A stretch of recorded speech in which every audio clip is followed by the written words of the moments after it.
podcast, Couch Show. I'm Gabe Dunn. I'm Allison Raskin. This is Sugar Raskin. That's Phantom Blakesley. And we can solve crime. For this week's topic, I thought we'd have a really fun deep dive into how the pandemic has made my contamination OCD so much worse than ever before. So can you run us through what's going on? So before the pandemic, like a lot of like the cleaning compulsions and rituals and the way I thought about germs, people would be like, no. But then the pandemic happened and suddenly the government and health officials were saying, sanitize your hands after you touch anything, wipe down your groceries, if you touch a doorknob, you could die. And you felt validated. I didn't feel validated, but it felt like permission. It felt like permission to give into my worst impulses, and it also created compulsions around things I didn't used to have compulsions around. So because OCD is non-logical, like I would go and I would touch an elevator button and I would open a door and I wouldn't feel the need to wash my hands afterwards. Mm-hmm. But then during the pandemic, we were told to do that. So I started doing that, and now it's really hard to stop doing that. You can't shake the things that you were told to do? I mean, some of them I've shaken, like I don't wear gloves anymore. Like when John and I first started dating, I was like wearing gloves a lot to touch stuff, and he was like, that's strange. Yeah, but I think when we didn't know what was going on, Phantom baby. Yeah, but I started dating him in 2021. Yeah. So This is pretty good. Hi, Phantom. So for example, like I did stop wiping down my groceries. Yeah. Because I think it was so annoying and exhausting that like I told my OCD therapist at the time that I was able to stop doing that, and she was like, yeah, well sometimes OCD lets you change the rules. Oh. Because it will become so annoying to you, but it doesn't want to like lose control over you, so it'll be like, yeah, you don't need to do that anymore, but make sure you keep doing this. Okay, for the audience, explain, not just like explain OCD, but explain like can you give a little bit of like what's happening if someone has no idea? Oh, okay, so OCD is very complex and there's lots of subsets of it. My main theme is contamination, and so I will become incredibly distressed if I think something is contaminated.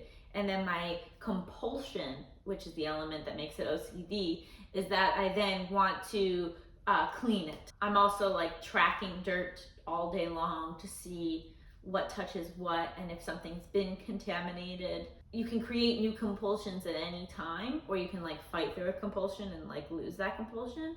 Like I lost the compulsion of like wiping down my groceries, but I still wipe down anything I get from a drugstore.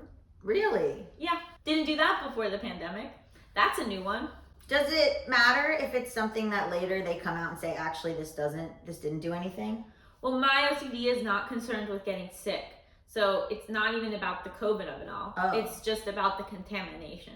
And I'd say that like one of the worst fallouts of this is that I used to go all sorts of public places and I could come home and I could not shower or change. Right. And I've been really struggling with that in this pandemic world. I think because I spent so long at home and the outside was like so scary and contaminated, and I became used to doing that. That's become a whole thing. So I'm working on it, but I'm also like working on it in like the harm reduction model, where like when I go to graduate school, I find grad school so gross that I know I need to shower after grad school. But if I go to a restaurant now, I like won't.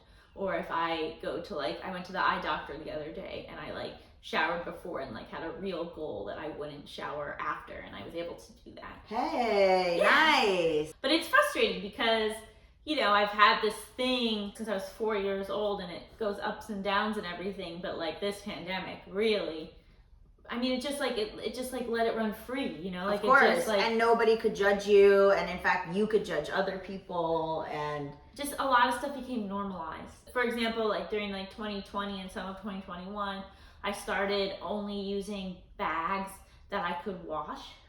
Oh, so like carry outside? Yeah, like a purse. Like okay. I would only use these like Le Sport Sac washable purses. Sure. And they were like so ugly, but I knew. Wow, but Le Sport Sac found dead.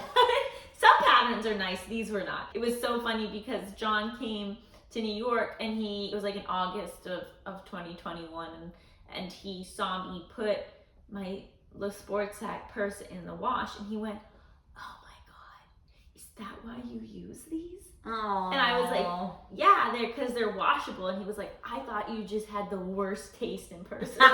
At school though, I do bring a bag that I can wash.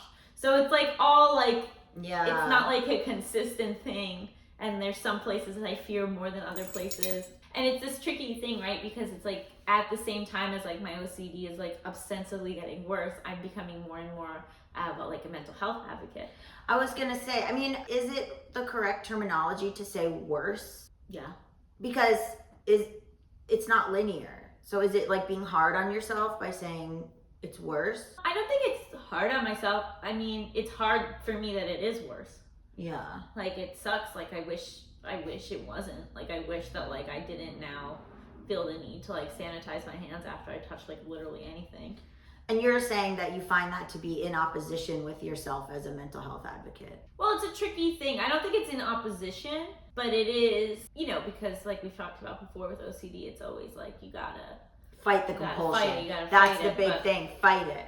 But I think also like being in the world, like it's been really acknowledging that like of course it's worse. Yeah. Like it's not some moral failing of me that during like a global pandemic where everybody was tracking germs and contamination that my compulsions got worse. Like it would be shocking if it hadn't. My experience of being alive is harder now in a lot of ways in relationship to my OCD than it was before the pandemic. But oh my God, that's true for almost everybody, right? And so like allowing myself to like have compassion about that and to still have goals, to still try to like fight certain things and like hopefully get back to like a pre-COVID lifestyle in terms of my compulsions, but also like allowing for like like whose wouldn't get worse. Yeah. I mean, you've seen a lot of people for that. That's been the case for them. I think so. I mean, I think people that probably aren't even have OCD, but maybe are, you know, have a lot of health anxiety. Yes. You know, like they might be in a very similar situation where they're tracking things in a way that they weren't before. Yes. I think that it can manifest in so many different ways. And, you know, when people are like, oh, the pandemic's hard on everyone's mental health, it's like, I think people go to the obvious of like anxiety and depression and loneliness, but I think it's also hard in terms of cleaning compulsions and health anxiety and like all these other elements of our mental health as well. At the height of it, did you feel an exacerbated level of like OCD stress, or did you feel, okay, I'm prepared? I was never that afraid of COVID. I'll be honest. It was more that I was allowed to behave in the way that my OCD and nobody was behave. You wouldn't be embarrassed. And that, or just that like there was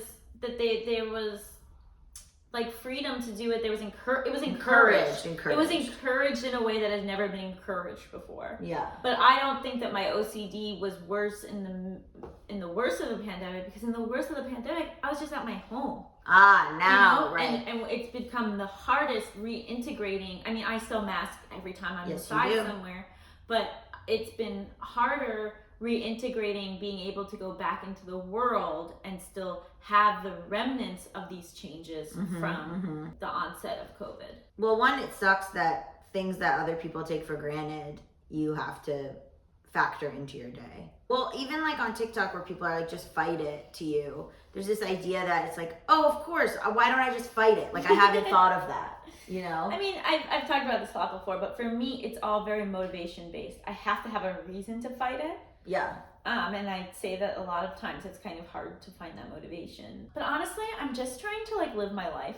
I know. And like life is really hard. Yes. And I'm really stressed out. I'm in graduate school. I'm working full time, and I'm planning a wedding, and I'm recovering from knee surgery. And you know, if my OCD is worse than it was before COVID hit, then my OCD is worse than before COVID hit. Exactly. Like, I can't. We're just trying to survive out here. Yeah. I was talking to my psychiatrist about like some kind of goals I had, but I was like, until I'm done with school, I just can't. And she was like, yeah, you're in survival mode. Yes. I'm like, right, like once I'm done with school and like hopefully have a new career income of some kind, or like I'm in a different place, like then it can be like time for like really addressing things I want to address. Sure. But like sometimes we just gotta get by. I think that that's better as a mental health advocate than as someone who's like, I'm perfect. Yeah, and I think just like allowing yourself to have that, of course. Instead of like, this is a weakness of mine or this is some moral failing. It's like, duh, of course I'm stressed. Of course my OCD is worse. Of course I feel like it's difficult to socialize when I've been socialized for 6 months. Like allowing you to like give yourself that compassion of like, you would have to be a superhuman for this not to be how you were feeling right now. And then you care for yourself and you know, you recognize that it's happening and you try to do what you need to do to like get through the day, but it's removing the judgment. It's removing the but why.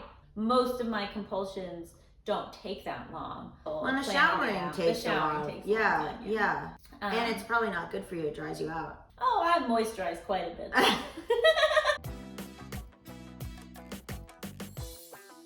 Wouldn't it be so cool if we won the lottery but then no one knew? Yes. Yeah, because when you win the lottery and people know, it can ruin your life. You ever see that video of the guy accepting his lottery winnings in a mask? Yeah, that guy's smart. That guy's really smart.